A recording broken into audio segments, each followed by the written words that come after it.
10 spot on this list goes to Mary Poppins Returns, the sequel to the original Mary Poppins. Obviously, there's not much more to say about that, but this movie's fun, it's heartfelt, it's got some really good music in it. It has one song that lasts like a lot too long, but besides that, the music's really good. Choreography's great. The imagination that went behind some of these designs and just sets, I'm genuinely blown away by, because there's one point where they're literally in like a china vase and they're going around the sides, and the way the camera moves with them as if they're going around the bends.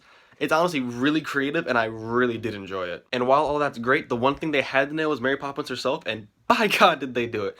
Emily Blunt is funny, she's sarcastic, she has the little smirk that she can just pull off perfectly. She is the perfect Mary Poppins, and she has a beautiful voice to match. This movie's an 8 out of 10, definitely go watch it if you haven't, and it's totally worth number 10. Number 9. Now, much like the first Deadpool, this one doesn't make my top 5 either, and I'm sure that's gonna shock some of you because, yeah. But I mean, it's still a really amazing movie. It has some great action, it has some good jokes, it has just some great character interactions, and it's so much more emotional than the first one. Like, I am genuinely surprised how kind of deep some of these scenes are in this movie. Like, there are actually, like, I think maybe 2 scenes that really affected me and got me, like, a little bit close to teary-eyed. It's genuinely a really good and emotional movie. So why is it this low on the list? Well, like I said, it has some good jokes. For the sequel, they decided to just put a ton more jokes in, and not all of them directly land. Not all of the special effects are really good in this movie, and at certain points, it does drag. But when this movie's going, it is going high speed, it's funny, it has some good action. It's an 8 out of 10. I do recommend watching it, and it does deserve number 9 on this list. Just not higher. Oh, shit.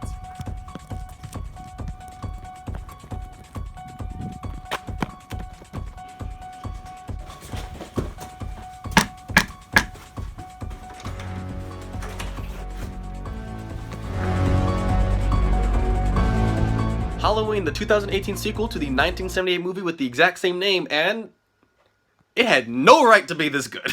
It's great seeing Laurie go from the hunted to the hunter. It's great seeing the scenes that they recreated for this movie. It's great hearing the way it seems they remastered the song. It's great seeing the way they seem to have reinvigorated the whole franchise. This is a sequel I don't think anyone really asked for. The market wasn't begging for it. It wasn't guaranteed to do well, but they still did it, and they did it amazingly. Like, it blows my mind. This movie is a great kind of reboot for the franchise. It's an 8 out of 10, and it so deserves number 8 spot on this list. Normally I don't talk about trailers during reviews, but the original teaser trailer for Bohemian Rhapsody has some of the best sound mixing I have heard in a trailer. It is insane how perfectly well all the songs blend together. It is amazing. If you haven't watched the original teaser trailer for this movie, go watch it. It's so great. That's enough about the trailer. How about the movie itself? It's amazing. All the acting is spectacular, the music in it, the performances, cinematography, all that's great. It's a great biography of Freddie Mercury. I say Freddie Mercury and not Queen because you do not spend that much time with the other members of Queen. It's Freddie Mercury, and that's really it.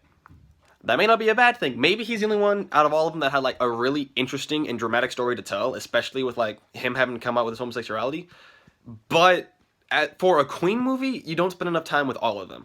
However, the rest of the movie is amazing. It is an 8 out of 10. And it definitely deserves number 7 on this list. Number 6. Hey, guys, I don't know about this. Come on, man. I drive into you, you jump over the car, I drive into the wall. Tom Cruise does it all the time. Seriously, man, we've been here for 3 hours. I just want to go home. I don't know. All right, fine.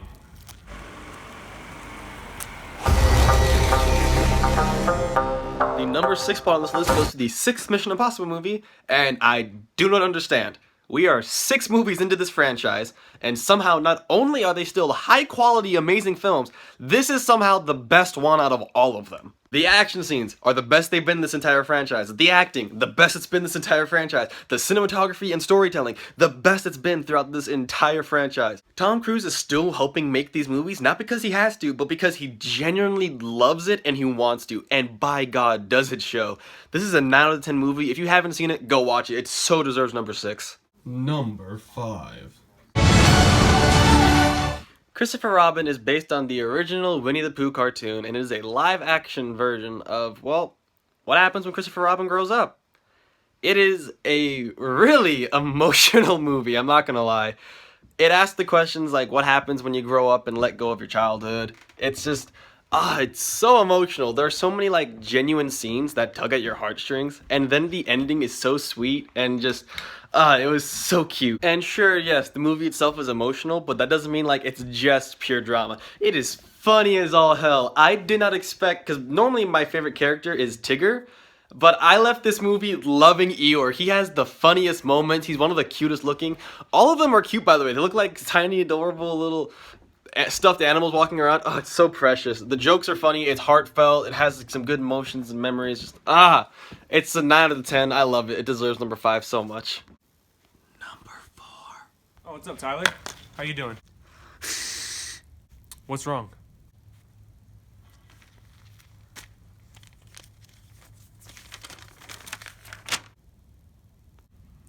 Why do I need to be quiet?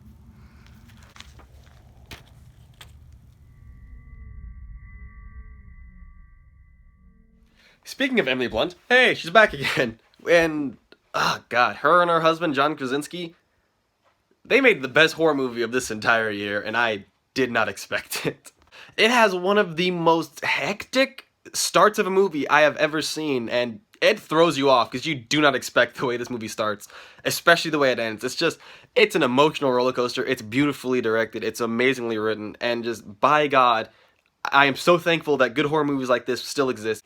The acting is amazing. I really want to see John Krasinski direct more things, and it so deserves number 4 on this list.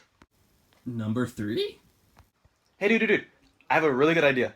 Okay, so what if we made another Transformers movie, but this time it was good?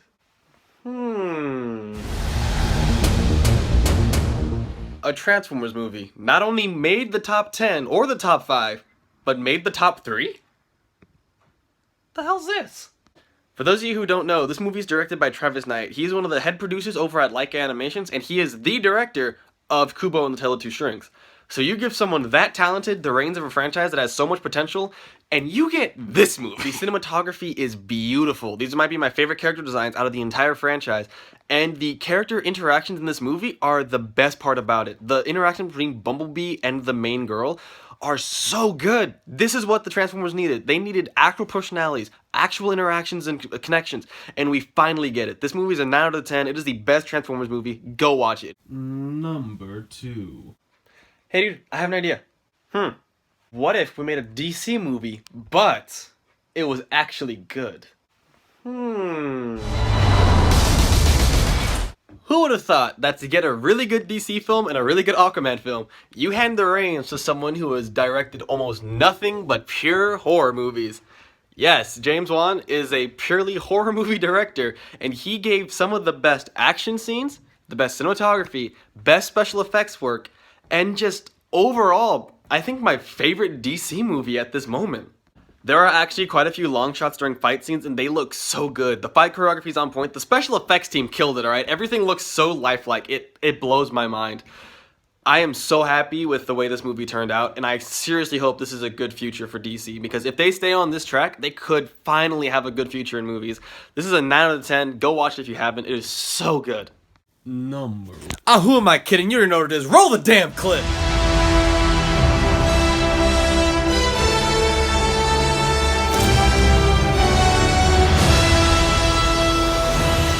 Surprises no one. I know. I don't care. This is so the number 1 movie of this year. The action, the best in any Marvel film, and there's 10 years to pick from. The acting, the strongest there is. The cinematography, the most unique shots out of all of them.